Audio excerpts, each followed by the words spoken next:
شادی ہر انسان کی ایک بڑی خواہش ہوتی ہے، خواہ وہ مرد ہو یا عورت۔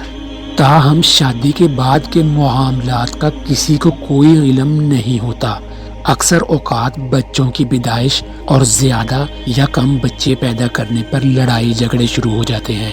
تاہم مصر میں ایک خاتون نے بڑی فراخ دلی کا مظاہرہ کیا ہے۔ مصر میں ایک باحوصلہ خاتون نے خاوند کی دوسری شادی پر روٹھ کر میکے جانے کی بجائے اس کی شادی میں بھرپور شرکت کی۔ خاتون کی اپنے خاوند اور نئی سوتن کے ساتھ تصاویر بھی سوشل میڈیا پر وائرل ہو گئیں۔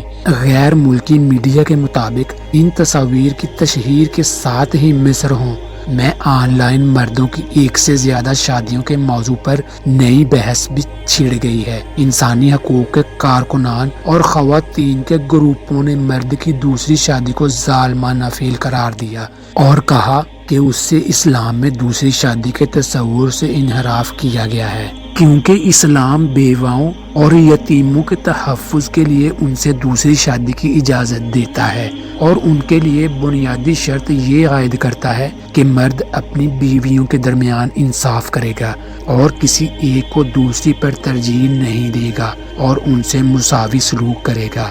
دوسری شادی کرنے والے اس مصری دلہا کا نام معذر بلال ہے، جس نے ایک بیان جاری کیا اور اپنی دوسری شادی کے بارے میں وضاحت کرتے ہوئے کہا کہ وہ اپنے خاندان میں توسیع اور مزید بچے چاہتے ہیں۔ انہوں نے اپنی دوسری دلہن کے ساتھ تصاویر کو تنقید کا نشانہ بنانے والوں پر کڑی نکتہ چینی کی ہے۔ انہوں نے اس بات پہ حیرت کا اظہار کیا ہے کہ یہ تصاویر سوشل میڈیا پر کیسے وائرل ہو گئی ہیں۔